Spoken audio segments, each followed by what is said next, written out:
Hi friends, welcome to Europe academy. ഇന്ന് നമ്മൾ class 10-ലെ ലൈറ്റ് റിഫ്ലക്ഷൻ ആൻഡ് റിഫ്രാക്ഷൻ എന്ന ചാപ്റ്ററിലെ ഒരു ഇമ്പോർട്ടൻറ്റ് ടോപ്പിക്കാണ് നോക്കാൻ പോകുന്നത്. Yes, image formation by convex lens. So convex ലെൻസിൽ എങ്ങനെയൊക്കെയാണ് ഇമേജ് ഫോം ചെയ്യുന്നതെന്ന് നമുക്കൊന്ന് നോക്കാം.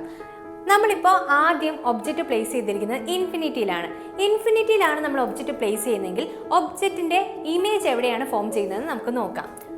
അപ്പോൾ പ്രിൻസിപ്പൽ ആക്സിസിന് പാരലായിട്ട് റേ ഓഫ് ലൈറ്റ്സ് വരുന്നതും അത് ഫോക്കസിലൂടെ ആയിരിക്കും പാസ് ചെയ്ത് പോകുന്നത്. അങ്ങനെയാണെങ്കിൽ ഇമേജ് എവിടെയായിരിക്കും ഫോം ചെയ്യുന്നത്? യെസ്, F2-ലായിരിക്കും ഇമേജ് ഫോം ചെയ്യുന്നത്. അത് ഹൈലി ഡിമിൻഷ്ഡും ആണ്, അതേപോലെ തന്നെ റിയൽ ആൻഡ് ഇൻവേർട്ടഡും ആണ്. ഇനി നമുക്ക് സെക്കൻഡ് കേസ് നോക്കാം. സെക്കൻഡ് കേസിൽ നമ്മൾ ഒബ്ജക്റ്റ് പ്ലേസ് ചെയ്യുന്നത് ബിയോണ്ട് 2F1-ലാണ്. അങ്ങനെയാവുമ്പോൾ നമ്മുടെ ഇമേജ് ഫോം ചെയ്യുന്നത് ബിറ്റ്വീൻ F2 ആൻഡ് 2F2-ലായിരിക്കും. അത് എങ്ങനെയായിരിക്കും വരുന്നത്? ഡിമിൻഷ്ഡും ആയിരിക്കും, റിയൽ ആൻഡ് ഇൻവേർട്ടഡും ആയിരിക്കും. സോ നെക്സ്റ്റ് കേസ് വന്നിട്ട് നമ്മൾ 2F1-ലാണ് ഒബ്ജക്റ്റ് പ്ലേസ് ചെയ്യുന്നത്. അതിൻ്റെ ഇമേജ് ഫോം ചെയ്യുന്നത് 2F2-ലായിരിക്കും, സെയിം സൈസ് ആയിരിക്കും, അതേപോലെ തന്നെ റിയൽ ആൻഡ് ഇൻവേർട്ടഡും ആയിരിക്കും.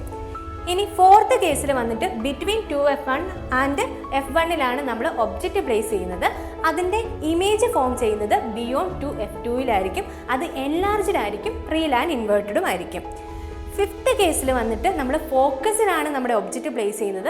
അപ്പോൾ എവിടെയായിരിക്കും ഇമേജ് ഫോം ചെയ്യുന്നത്? ഇമേജ് ഫോം ചെയ്യുന്നത് ഇൻഫിനിറ്റിയിലായിരിക്കും, അത് ഹൈലി എൻലാർജ്ഡും ആയിരിക്കും.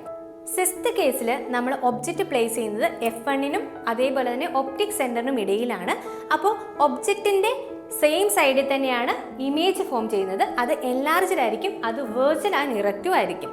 സോ ഇതുപോലെ ഈസി ആയിട്ട് ഫിസിക്സ് പഠിക്കാനായിട്ട് ഫോളോ യൂറോപ്പ് അക്കാദമി.